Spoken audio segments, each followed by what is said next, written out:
Welcome to the Squad Games Podcast. Squad Games Podcast.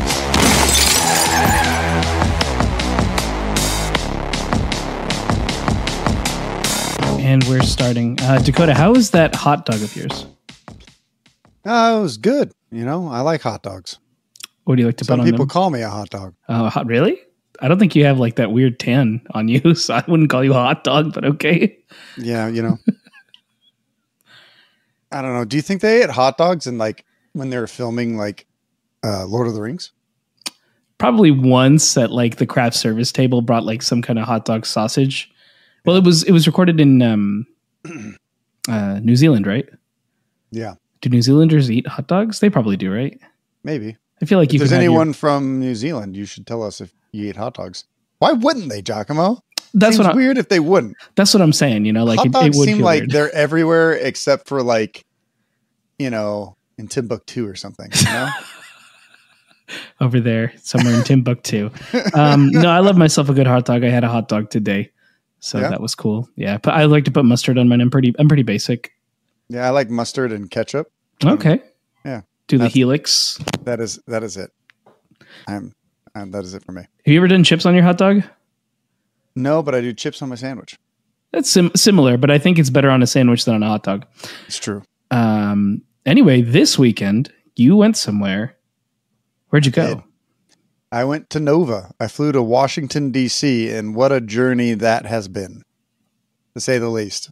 It's been a journey and a half. I am very tired. We almost didn't do... Oh, you can see Albus in the background. You can see that I came home and then I fell asleep. So, I'm very tired. So we almost didn't do the video like I just said, but we're gonna power through it. We're gonna talk about Nova. It's gonna be good. It's a good time. Yeah. Let's start with your flight. I hear you got a new name. Oh yeah. So I'll start off like this. So I made a bunch of trophies for Nova. As you can see, this little silver thing in the background. Yes, my room is a mess because at 2 a.m. the night that I left, I was a hobby madman. I was doing stuff. I was painting stuff. I was making stuff. I put it all in a bag, and I went to sleep at like 2:30, and I woke up at 4:30. Was it 4:30? It probably was. Yeah, and then I drove to the Flyaway out here in Los Angeles. If you don't know what that is, it's a place where you can avoid traffic. So you go there, you park your car, you get on this bus. The bus takes you to the airport, which is like 25 miles away. You get into LAX, you take your flight. Well, by that point, it was like, I think 5 something when I got there. I think my plane left at like 7 or 8 or something like that. So I got there and I went up to Starbucks to eat, right? I got through all security, all that kind of stuff. No shenanigans this time. In the past, whenever I've flown to Washington, D.C. or Dallas, something happens, you know? They don't think the ID is me, or like they think I have, like the last time I was flying out of Baltimore, I think they thought that I had a bomb in my like miniatures case because I forgot to take batteries out of my laser pointer. Yeah. So I didn't fly with batteries. That's good. I learned my lesson. But yeah, so I went to Starbucks and Starbucks was like, yo, I was like, listen to my music, you know, and, I was like, hey, you know, I need this sandwich, right? I need a sandwich. I'm hungry. And they're like, cool. So here's a sandwich, but you got to wait. And I was like normal, you know? So I go and I sit down, I'm waiting for like fucking 20 minutes. And I go up and I'm like, yo, did you guys forget about my order? And they're like, what's your name? I was like, Dakotah. And they're like, oh, we had a Ricardo here for a while, a Ricardo. And I was like, oh, so I guess my name's Ricardo now. And they remade it. So, yeah, so I flew out of LAX as Ricardo and I came back as Dakotah. Nice. Triumphant. Nice. Yeah. Alter egos. Yeah. So then you arrived there. And you got to experience Nova specifically for Kill Team, which is absolutely cool. Did. Yeah. It was a good time. I got there a day early. ran around Washington, D.C., saw some monuments and did some stuff. Friday night there was a mixer, and that was pretty cool, you know. The mixer was really cool. I met a bunch of people. I think I met Sam Lenz. I met Nick from Play on Tabletop, Darcy Bono from Darcy Bono Creations. I met Goobertown Hobbies, Brent. That dude was a legend. He was really cool. There was a lot of Kill Team people there. So there was like Just Another Kill Team Podcast, Ben from Kill Team Casuals. Gosh, there were so many people there. Adrian and Aleska were there because, you know, they're playing the show match on Saturday, showing off the new rules. What else? Who else was there? I think Mountainside. Warhammer Girl. Mountainside was there. Mountainside dudes are really fucking cool, by the way. I already cursed. Oh, whoops. They're really cool, by the way. Who else was there? I'm trying to remember with this my befuddled brain. Because I did not get a lot of sleep this entire trip. You got that fog brain going on. Oh, you got no idea, Jack. But we haven't even talked, and you're going to be surprised about about everything. It's going to be good. I'm quite excited, and I want to hear it. Yeah, it's going to be good. You're gonna enjoy yourself. Well, let's dive in then. Okay, so yeah, that was Friday night. Met a bunch of people. I also met some guys from the Roleplay Rejected Roleplay podcast. Mm-hmm. They're pretty cool. There's mostly Kill Team players there, like almost everyone that you could imagine at Kill Team content creators that's on the East Coast was there, and then a West Coast dude showed up, and I was like, "Yo, what's up?" And then a random Australian, you know, like so. It's crazy, right? But Saturday. Woke up, got to the tournament just on time, sat down, played game 1. I should really pull up Besco's pairing so I don't butcher people's names. Doing his best. While I'm doing this, Giacomo, what did you do this weekend? I was in Ventura. We were doing kind of like a family trip and just hanging out. There was the fair yesterday, and then while I came home, I tried this one burrito place that my friend kept telling me to do in Corrales, and I get it. It's a pretty good place. I don't know if it's the best breakfast burrito I've had, but it's very good. So if you're in Ventura, you know, you could check that out. Oh yeah? Yeah, it's pretty good. It's good. It's good enough to go again, but I don't know if it's my absolute favorite. That's fair. Yeah. I got to read some stuff on Reddit about the stream that they did showing off some of the new rules. So like every day, like they kept adding a little piece because it's like, oh, something they missed and they caught again on the stream. There's a bunch of questions going around now. Like, well, does that mean this is going to mean this? Well, we don't know yet because the rules aren't out. So we'll find out when that happens. Mm-hmm. So in the meantime, you know, if you're speculating on the rules, you should probably have to wait. And I don't know, what are we thinking? Sometime in October, probably. I think that's what one of them said. Sometime in October. So there you go. You got to wait till then, and then we'll know for sure. Yeah. In the meantime, we'll talk a lot about it. But today we're talking about Nova. So my first game was against Henry Goodson. He is a podcast fan. Oh, so that was enjoyable. Shout out. Yeah, shout out, homie. He was really, really enjoyable as a person as well. I really liked Henry, and he played Hearthkin. Ooh. And I was like, man, if I get knocked out of Nova by playing against Hearthkin, who I talk all this shit about, it's going to be 100% deserved. 100% deserved. And then if anyone did it, I wish it would have been Henry. But the Emperor protected. In fact, I had a guardsman kill 3 of Henry's dwarves with a hand axe. Ooh, it happens. It does. It does. That's what happens when I charged and I whiffed really bad, and I was like, oh, there's a bunch of dwarves around me now. And he's like, I'm going to charge. I was like, I'm going to kill you. You whiffed. Okay. Kill you now. No. And then next activation, kill you. And it's like, okay, now she's dead. Yeah, it was pretty brutal. It was pretty brutal, that one. good guy, good game. Really enjoyed it. Really good hobby too. So he had this really his models were painted really cool. They were painted like jungle themed. You know, nice. Yeah. The jungle joke.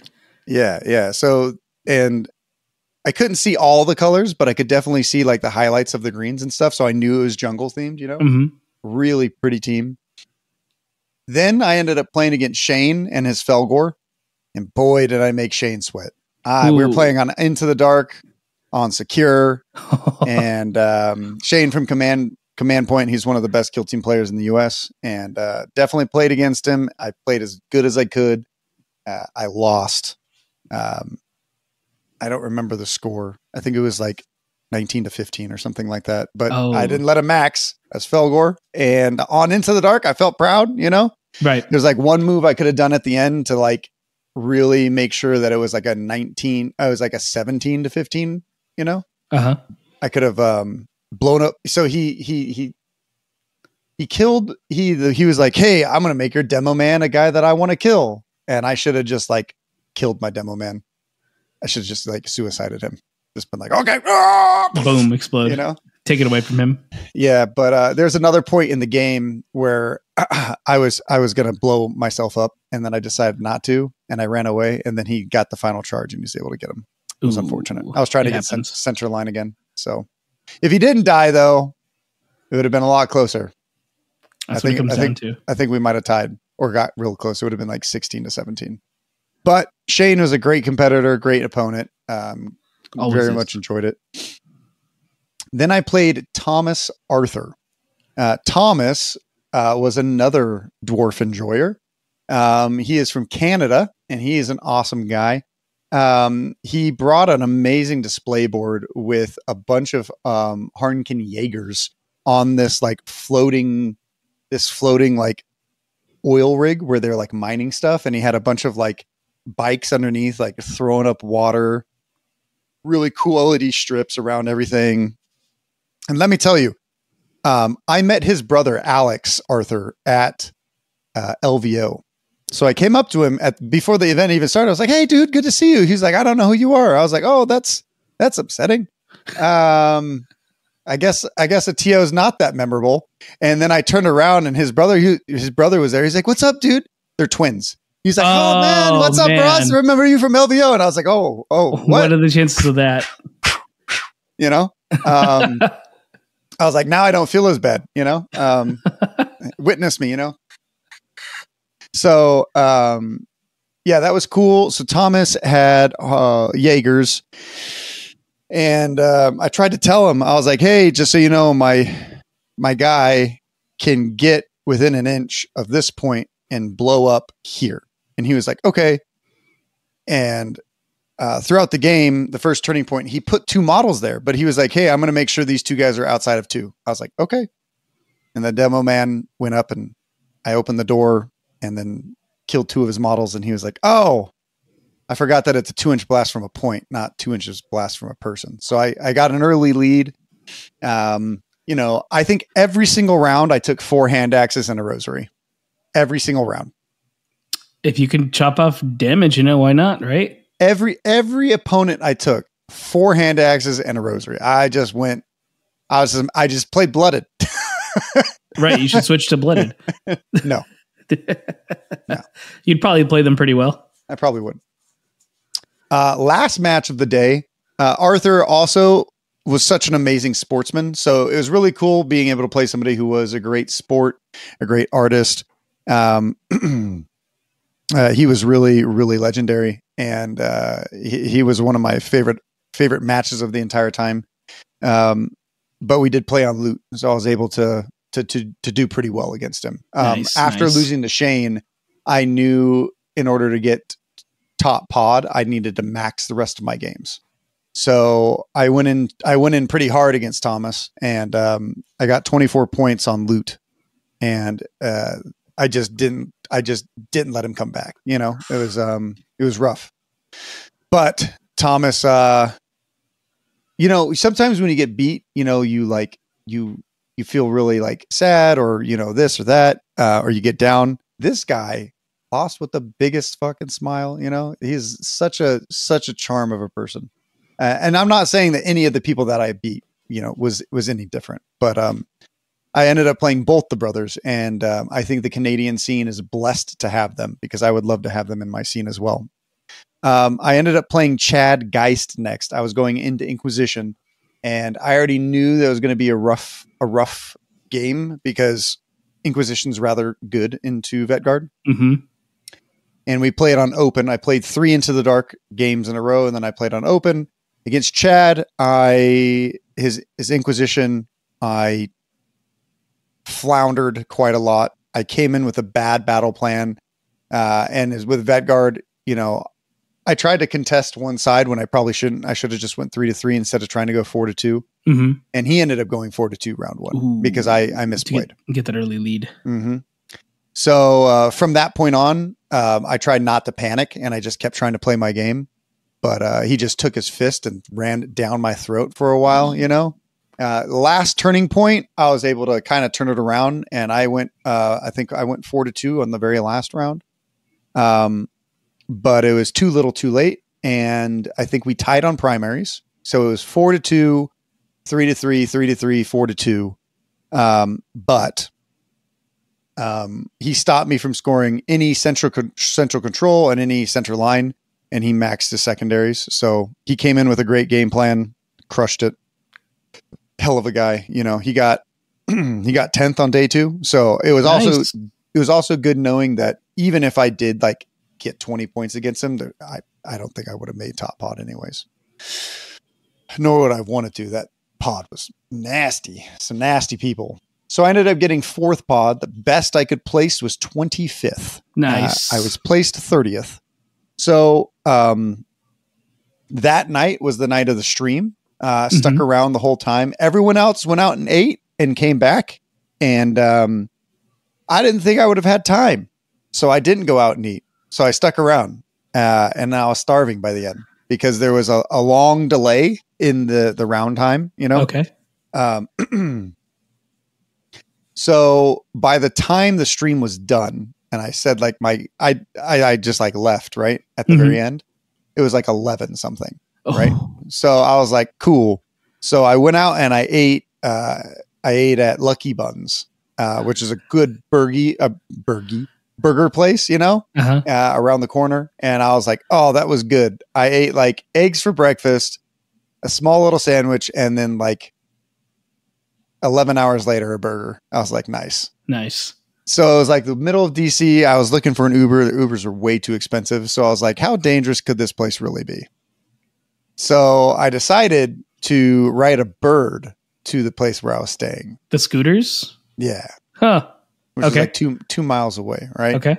And this was at like 12:30 at night. Jesus. Did you have your models with you, or was that at the venue? No, I left those at the menu. Thank goodness. Thank God. It was a crazy night, because I had to ride around Washington, D.C. for a while. I mean, and it was more than 2 miles too, because I just like, you know, went the wrong way and did some other stuff. And then I ran into a roaming drunk Jimmy Kelly. What was he doing? A wild Jimmy has appeared in like a random ass spot. It's like 1 o'clock at night. You know, I'm riding around the scooter for like an hour. You know, trying to figure shit out. You know. Okay. Ran into a roaming Jimmy. You know. Caught him. You know. Had the Pokeball, caught his ass. You know. Ended up crashing at his place. And we didn't go to sleep until 3 a.m., 3:30, because we all just stayed up talking the entire time. Jesus. And then I woke up at 7 and I walked back to the venue. And so I got 2 hours of sleep. And the night after, I think I got like 7. And then I got 3 hours of sleep going into Sunday.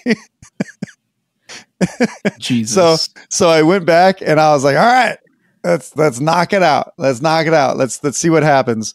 So very first game I played against Sean, and luckily I've played against some of the best commando players in the world. You know, I've played against Emmanuel and a few others. So I knew a lot of their tricks. We played on ITD, which I think favors Veteran Guard quite a lot. Right.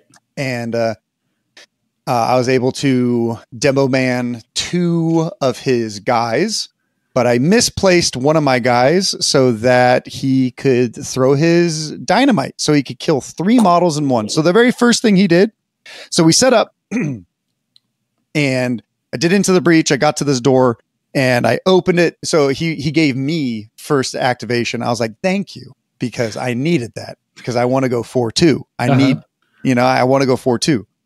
So I open the door with 1 model. I go on to the point, right? And then I charge the other model and I loot it. Because I think, we were playing loot. So I charged his other guy and looted it. Nice. And he was like, dang, so you can't get that point, because he sneaky getted into that room onto the point. To try to get it. Yeah. Yeah. So he stopped me from like just being able to put 1 model in there. So then he moved another guy up and I was able to use my demo to move around and then plant the mine and kill 2 of his orcs. But I put the demo man really close to the other guy, and he couldn't end up making enough room to get there and have visibility on his 1 active operative that he could throw the dynamite on. So I was like, well, heaven forbid he gets first activation next turn, right? Because otherwise I could just walk up and close the door. Well, guess what? He got first activation. He walked into the room, threw his dynamite. I prayed to the Emperor, and I was wearing the same clothes I was wearing the day before, which was my Minas Tirith shirt, right? So I was like, "For Gondor!" channeling the shadows of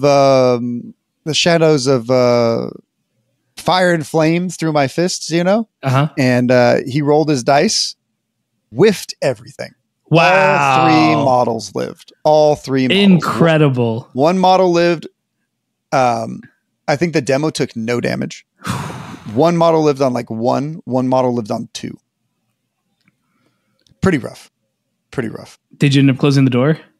No, I couldn't, because he was standing right next to the door. Oh, I was hoping you'd blow him up and then close the door. I ended up charging 1 model into him. So like at the beginning of the next activation, if he killed that model, he could, I would be able to do only in death. Little did I know he'd get stuck there with his guy. Right. Little did I know he, what did he do? Little did I know he was like, he had crump him, so he could like kill my guy at the end of the turn. So I was like, oh crap. So I had to charge another guy into him. Right. So at the end of the turn, he killed him, got his eliminate guard. But things were going really poorly for Sean on the other side of the map. Was able to kill quite a few orcs and fight quite well. The Gork and Mork were not looking out for him. Let's just say that. The Emperor came out strong that day, boys. Came out strong, And it was unfortunate his knob I just made stuck in that entire room by just like, only in death. Haha, you have to stay here. Okay, I'm going to charge another model into you. And be like, no, now he has no CP, so he can't crump him. So now he's going to have to kill this guy at the beginning of the next round and get stuck again. It was pretty rough. And I was able to get all the loot points that round. Sean was an amazing opponent from Kill Team John. It was a really fun game for sure. And I think that if that if that bomb would have went another way, I probably would have lost that game. So it was a good time. Alexander Arthur was my next opponent, and he was playing Brood Brothers. Ooh. Yeah. And also a legend, a scholar, and a gentleman, just like his other brother. Obviously the twins, so they share a lot in common. Right. Being fucking Giga Chads is one of them. Nice. And both great hobbyists. He came out, his models were like Day of Ascension. They kind of had a bunch of jungle terrain on them and stuff like that. Jungle like plants and stuff. Fought that out, and I did not see this coming. He did pervasive.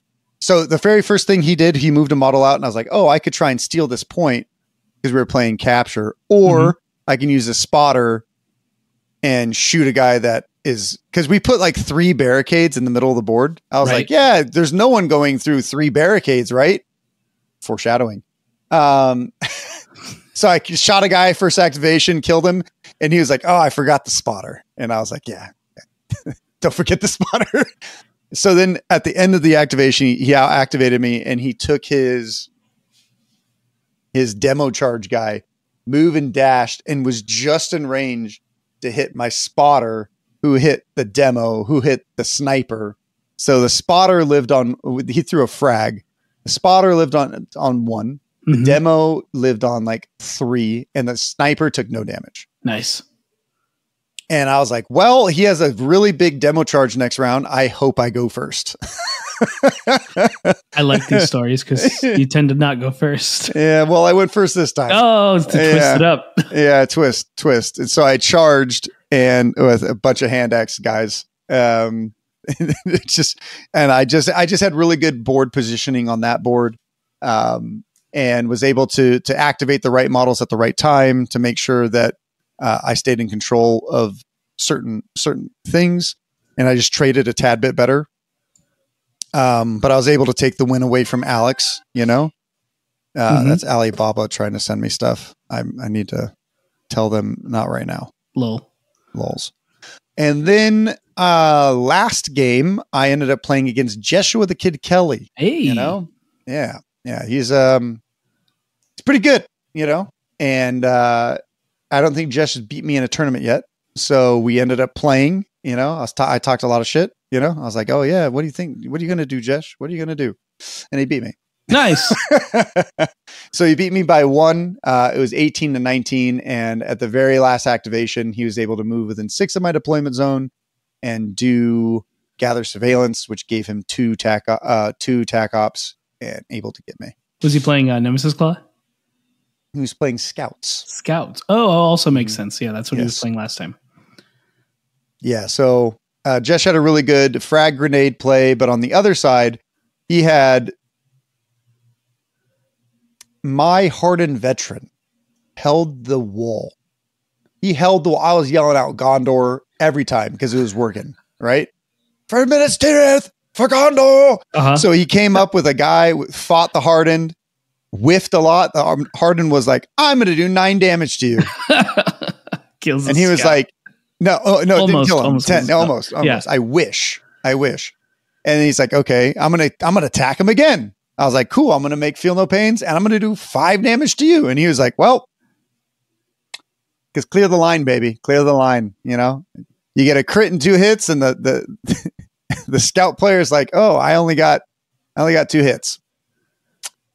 Guess I'm going to parry. Bet. And then I'm like, I'm going to strike you for 5. I'm going to parry. All right. So he survived in combat with three guys around him for a full turn.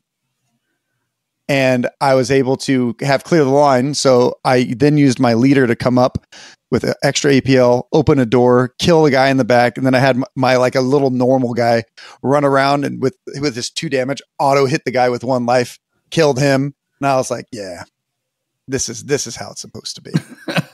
This is how it's supposed to be. Take that, Jesh.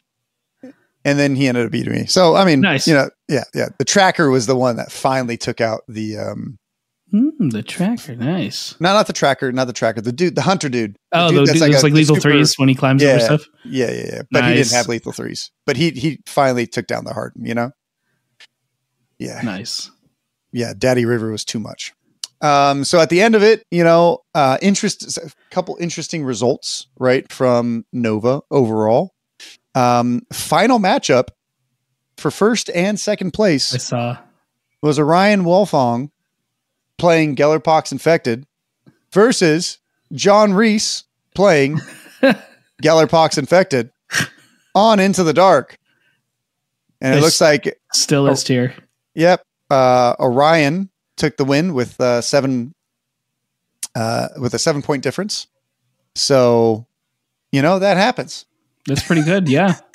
That's pretty good. Yeah, Jimmy Kelly ended up coming in 4th. The guy who got the golden ticket was Benjamin McMillan. He ended up getting 3rd. Shane got 5th with Felgor. He lost his final 2 rounds. Oh. Yeah, Mike Cortez got 6th with Brood Brothers. Nice. Then we have Oliver Smith with Nemesis Claw coming in 7th. Nice. Yeah. And Kevin Starr in 8th place. This is all the top pod. Coming in first in scouts. Nice. The winners of each other pod was Leander Garrett playing Higher Tech Circle for the second pod. Third pod was George Shapter. Nope, sorry. No, that is the last place person in that one. Sorry.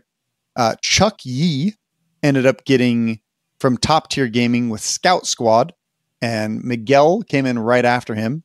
Always a shout out to Miguel.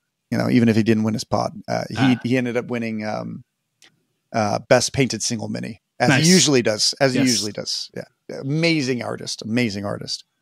Jesh got pod 4, and then I think I have to go to the next page. Next page around. Commandos ended up winning pod 5. How many pods were there? Like 8 or 6? There's 9. 9 pods. Wow. Yeah. I think, was it Rami? Ryan Burton from Plastic Addicts Anonymous won 6 pod with Hernken Jaegers. Cool. Then Zach Burton won with Felgor Ravagers in pod 8, I think. And pod 9 was okay. Maybe I could be wrong at these. I don't know. Parker Berkey won with Warp Coven. That was more difficult than it should have been. And finally, I think Zeke won the last pod. Cool. Yeah. So Nova came with Nemesis Claw. So Nemesis Claw coming out and representing. So, overall, I think it was a really fun event. It was a good time. It was a lot better than Strength of Schedule last year, because you were always like, oh man, where am I going to be? Right. The award ceremony went over really well. And I ended up walking away with Best Painted overall. Very cool. Very cool. With the display board. Nice. Yeah. I helped with the hobby track points, like giving out points and stuff, but I didn't do any of the actual judging of anything, so I just helped Matt walk around and do the points during both lunches. After the event, I ended up sticking around for a little bit, talking to Janice and cleaning up, moving some boxes. I didn't clean up too much because I was a little tired, Happens. Yeah. But then ended up going back to the Garrett's place, and we ended up eating dinner there with a bunch of people. A bunch of people came over and we ate. And then that was a good time. And then Jimmy came over after they left, and we all played poker, and I was the third one out. Did you make any money? No, it was fake money. All of it was fake money. We played with like $2,000. We all started off with $2,000. Did you win fake money? No, I lost all my money. Oh shit! Damn. I was like, yeah, I got a pair of 7s. I'm going all in. Hey, the solid plan. At least you had something. Thanks. I was trying to do the bluff stuff because I've seen other people do it. I was like, I could do that. Not when somebody else has a good hand. Right. Like, I'll call it and then get wrecked. Yep. So since they did the preview, what do you think from the preview and what you played is vastly different? So the last hurrah. What do you mean? From the preview? Yeah, because the preview game between Adrian and Eliska. Uh-huh. Like they had a couple rules there, but for the most part, a lot of the game seems pretty similar. It looks very similar to me. What? They have 3 objectives. You couldn't score any objectives on turn 1. Everything was on conceal, right? Starting turning point 1. And then they could flip, it's hard to know when there's teams out that you just don't even know the rules. Right. And then they're just like doing things and you're like, is that a new rule? Or is that like, raggy? Which one, right? Because we haven't figured it out, but just some of the stuff we could, like the 3 objectives is a big change, right? Mm-hmm. And they're all size of like poker chips, I think. If I remember looking at it right. No idea. I think they're going to be that size, and the control range is like I couldn't get that close to them, I hear the stream was interesting. The stream was cool. It was weird. So it was cool, but the audience I felt like was a little bit too close. Like everyone was like crowded around, like trying to hear the rules, They're all I mean, that's how desperate the kill team community is. We just need to know. We Dude, want to we've been know. in a desert for like 40 days and 40 nights. Yeah. There's nothing, people are trying to figure it out, And I think the hardest part was there's like announcers. There's announcers there. I really like the Warhammer overlay. But they had announcers there, but no one could hear them in the audience. So everyone turned on their phones. To put on. And they all had it up to their ears. So when you walked around, it literally sounded like bugs, like Vespids were actually there playing. And you're like, all right. Luckily we turned around and there's this giant like movie screen playing the thing as well. So a lot of people went over there and listen with their phones. I think one person had their phone out so people could hear, and everyone else just kind of like watched, No idea how the Vespid got to the middle of the board on turning point 1. I don't know if he deep struck or what, but they just fly. Yeah. So I think from I think it's going to be very, very similar for sure. It looks very similar. It did nothing like was out of the ordinary. We'll have to see how the rules ship out and shape out. But I'm quite excited for it. I think it's going to be good. From what I saw, I'm liking it. I'm really positive, especially from like, being there and being around the people. It seemed to be really well received for sure. Yeah. It's a great sign. But there was some Hobby Highlander stuff that happened too. Oh yeah. Lay it on us. So I went up to Artis Opus booth and talked to them, mostly, and it was interesting. I found out that he owns a lot of businesses, not just Artis Opus in the UK. That makes sense. A lot that we've also heard from, but I don't know if like that's public, so I'm not going to say anything. But it was really cool. It was really cool, really interesting. I ended up talking to the transatlantic guys as well. That's Duncan Rhodes, Tooth and Coats. And I was talking to them for a little bit, and then they were like, you look familiar. Are you the guy that wears AK and your buddy, the other guy, the Monument fan? And I was like, oh no, they've seen Hobby Highlander. Oh no. I don't know how paint brands are going to react, right? When I talk to them. Right. Like, cause we just talk mad crap about one or something. You never know. Yeah. Right? Yeah. You never know. Like I don't even remember what paints I talk shit on, like sometimes there's just a shitty paint and I'm like, yo, this is garbage, and I move on,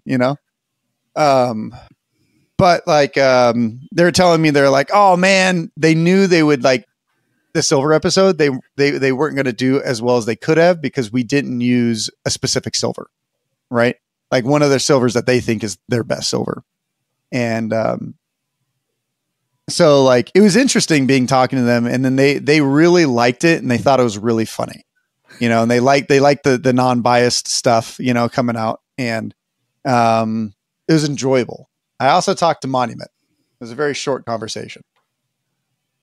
It was a very short conversation. I wonder if they've watched at least one employee. Yes, I would say that I don't think they have, but I think after Nova they have. Especially if they know somebody from Transatlantic. No, I mean, I kind of talked to them and I was like, hey guys, I don't know if you've seen our show, but like, yeah. I brought it up. I probably shouldn't have. That's you know what? Whatever.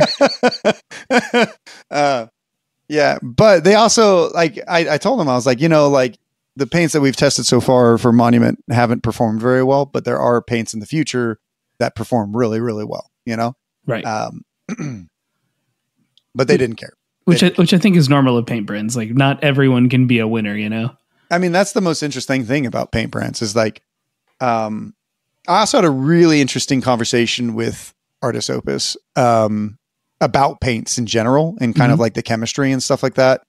And sometimes, like, I guess a lot of paint brands right now are really overly concerned with just coverage. So they're adding a bunch of like anti-foaming agents and other agents to paints and more chemicals, degrading the integrity of the paints because you have to do that for a lot of paints.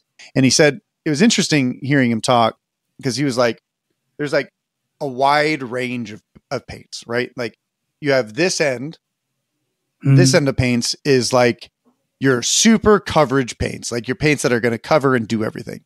Then you have this end of paints that's just like the super high quality single pigment.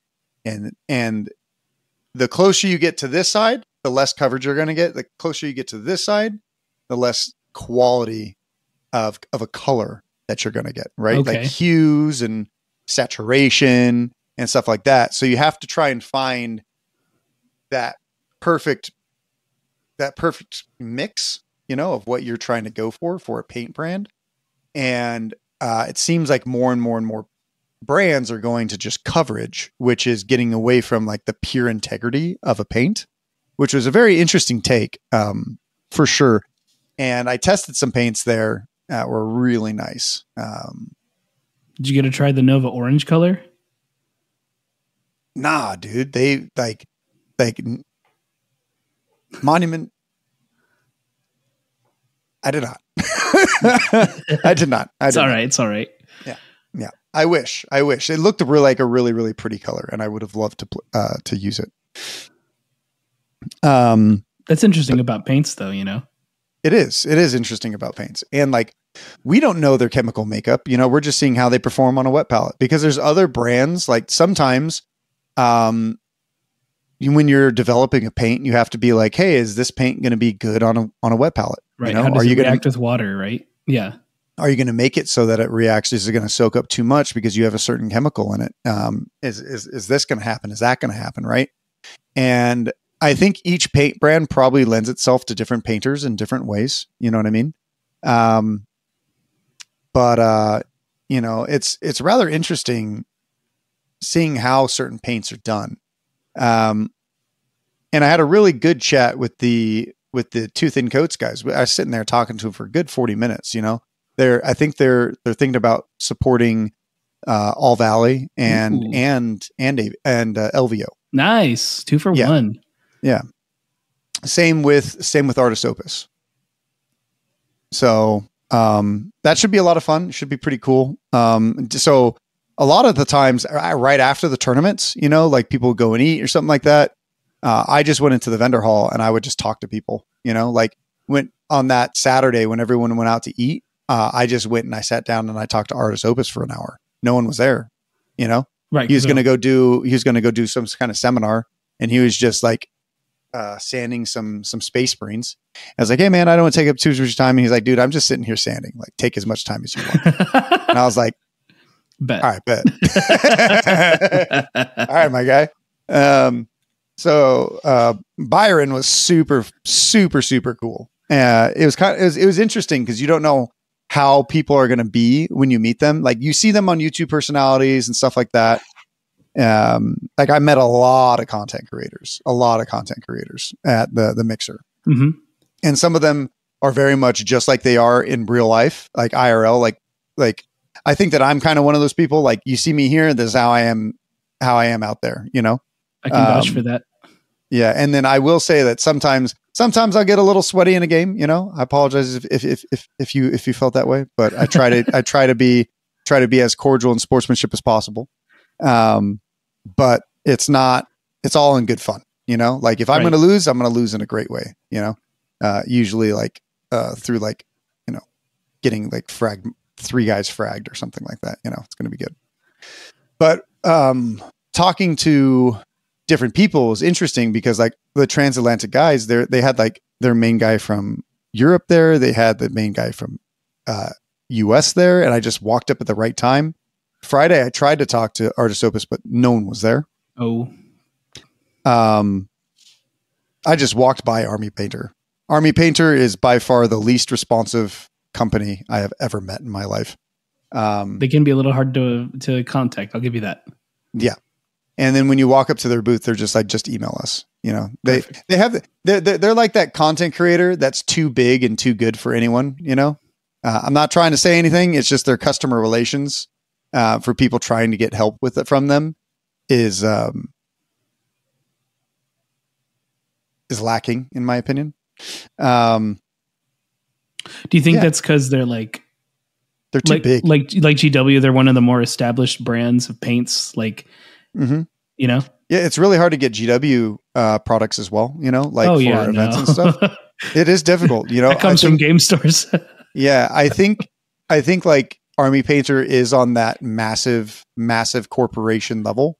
So they have like way more HR and PR and all that kind of stuff that you really have to like navigate through to get to on your on everything. Right. That makes sense.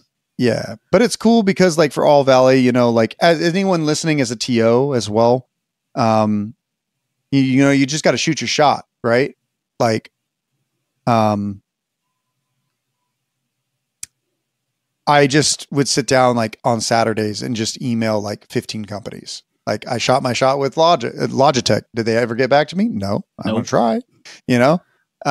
Green Stuff World just got back to me. They might be interested in supporting the All Valley, you know.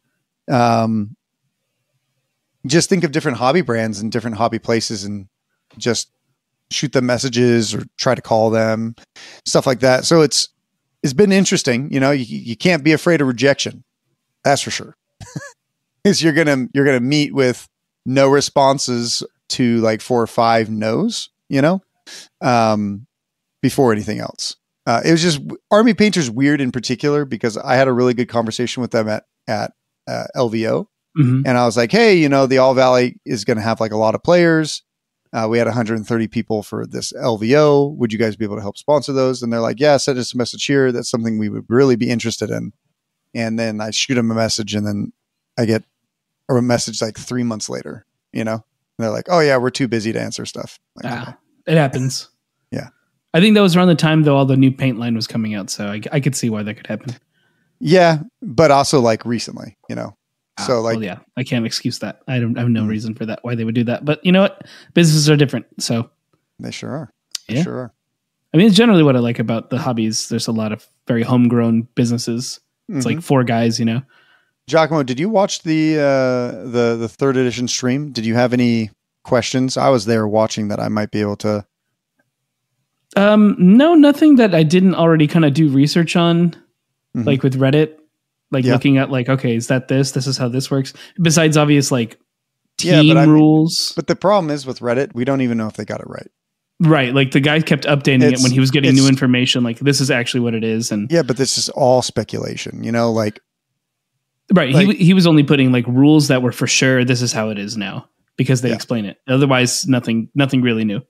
That's fair. That is fair. As far as questions, of course, I have too many questions, but there's no way I can get that answer till we have like a core rule book is out and then we can read it. So, you know, it's true. How about you? You have any specifics you want to bring up though? Cause it sounds like you might.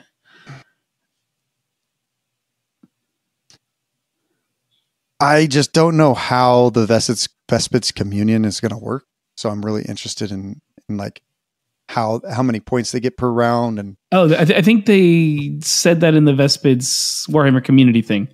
No, did they? Yeah, you get like you roll a D3 and then you discard them at the end of the turn. Then you roll again the next turn.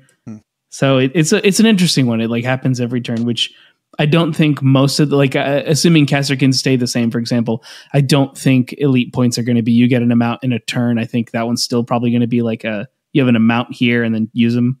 But I could be wrong. You know, this could be the change of tokens for all I know. What I'm most interested in, to be honest, is the terrain. Like I want to know the dimensions of the terrain. I want to know all that kind of stuff so that we can start prepping for LVO. Yep. We can start prepping for that. Like me, more than the teams and all that kind of stuff, the thing I'm interested in most as a tournament organizer is knowing exactly what dimensions need to be, how big the objective markers need to be, because like we're going to have to print out like, at least we only have to print out half as many because there's only, it seems to be at least on whatever mission they were playing, it seems to be that there's only 3, you know? For me, I think that was probably the most interesting. That's the thing that I want to know the most. And it's not like I could get up close to the terrain. Right. Cause that's a whole new thing, kind of like Beta Decima, right? Like it's a new set of the way to play. I know that 2 of the pieces are Vertigus, the old Vertigus, but then there's like a big building and a small building. And then there's a bunch of like ruins. Right. New kinds of ruins. Mm-hmm. I'm sure they'll have keywords and there'll be things and how to use them. Do you think Beta Decima has play in this future? Or do you think it's still just like, nah? It depends on how the equipment works, right? Like, right. If you can give like half your team or your whole team or like 2 operatives or something like that, rather than just like climbing ropes or those ladders, whatever those do, or that kind of stuff, I think that Beta Decima could be more viable, especially with obscuring. Obscuring seems to like yeah, that's a you don't want to take obscuring shots. Yeah, that's a Hail Mary. Like I have nothing else to do. Take the shot, then I move. I mean, I think Space Marines could do it probably sufficiently. You think so? Yeah. It definitely seemed like teams that hit worse are going to really suffer with whatever the new obscuring stuff is. Like it definitely seemed like anytime they were taking obscuring shots, it was not working out. But I think both teams hit on like 4s or 5s, I think teams that hit on 3s might be better. So yeah, I could see that. Like it should be, right? And it kind of comes out to the same. Like you already couldn't shoot with obscuring. Maybe now you might get some damage. I think the thing that really helps players is non-reciprocal shooting. That seems, obviously it's gone. So like, okay, cool. Now I don't have to worry about what's that thing. No, here's a simplified version of how obscuring works now. It's a new way. Perfect. Mm-hmm. Make it easier for everybody. So it's more accessible. Because honestly, that was like, I think one of the biggest barriers. And I'd always tell people, as soon as you understand obscuring, you understand Kill Team. Yeah. Yeah. I definitely think the game looks the same. Like it felt the same. The game looks like it's the same. Like Kill Team, when they're playing it on stream, doesn't look any different. Like it's still Kill Team. Is a couple things different? Sure. Are they doing some different stuff? Sure. Is there less objectives? Sure. But I don't think the game is. It's not like the last edition to this edition whatsoever. Right. Yeah. I'm excited for the future of the game. So am I. The future of Kill Team is very bright, I think. It will be bright. Yeah. I think that's going to conclude our stuff today. Yeah, so I can go to sleep. So you can go to sleep. Let me do some shout outs, then you can do some shout outs. Sure. Join us on Discord. You can join the conversation there or leave a comment on this video, whichever one you want to do, or you can do both. And if you're listening to this on a podcast, feel free to give us a review, share it with somebody who might get a benefit from it. That always helps out and we appreciate that. Shout out to the patrons for helping us do what we do. It's always nice and it's appreciative. You can find us, like I said, on the Discord. You can find us on our YouTube channel, Squad Games Entertainment. If you're already watching it there, thank you. And you can find us on Instagram at Squad Games Entertainment as well. Share some stuff there. You can find me on Wargaming_Studios. Going to work on some more models eventually. And how about you, Dakotah? Shout out the Garretts. They housed me at Nova. I'm very grateful for that. Shout out Plasma Spam for being such great hosts in general. We ended up playing Red Dragon Inn. Oh, nice. That's a good game. Yeah, and I ended up defeating all my opponents. I played this like Giga Chad Bard dude, Adonis. Dang, and you hate bards. I do. But listen, Adonis, okay, he was a bard and he would break his instruments to do damage to opponents. Okay, he was fine. That's fun. He's good. I beat them up. Very good. Sounds like a barbarian. I love it. Yeah, he was great. So I ended up beating all Plasma Spam in first time.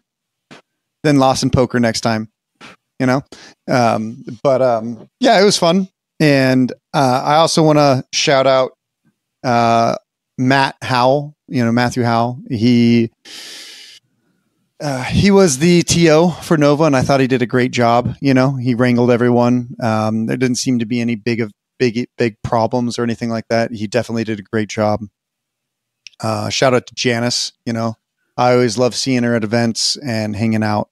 That always warms my heart when I get to see that. And shout out to everyone who came up to me at Nova saying they were fans of the pod. If you guys know me IRL or from just the pod, you see me, come up to me, say hello. I'm very much a nice guy, and I'll talk your ear off. So you're going to have to excuse yourself. That's typically how it works. So you come up and you're like, "Hi, Dakotah. Just wanted to say hi. Stop talking. Bye." Okay. Also, shout out to whoever brought banana bread. They to did the event. Wow, day one. the joke is Hell real. Yeah. Banana bread. Hell yeah.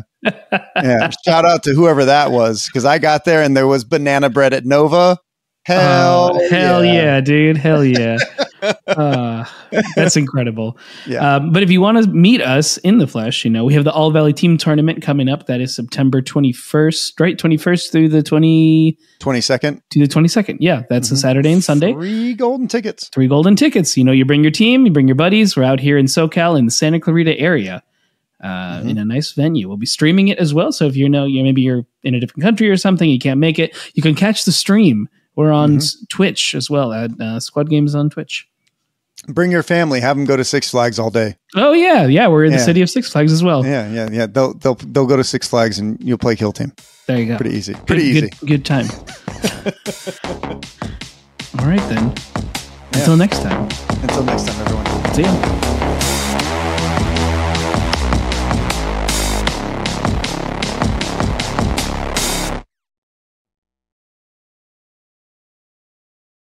The Squad Games podcast is a production of Squad Games Entertainment. For more information on Squad Games, please visit our website at lestersworkshop.com/squad-games.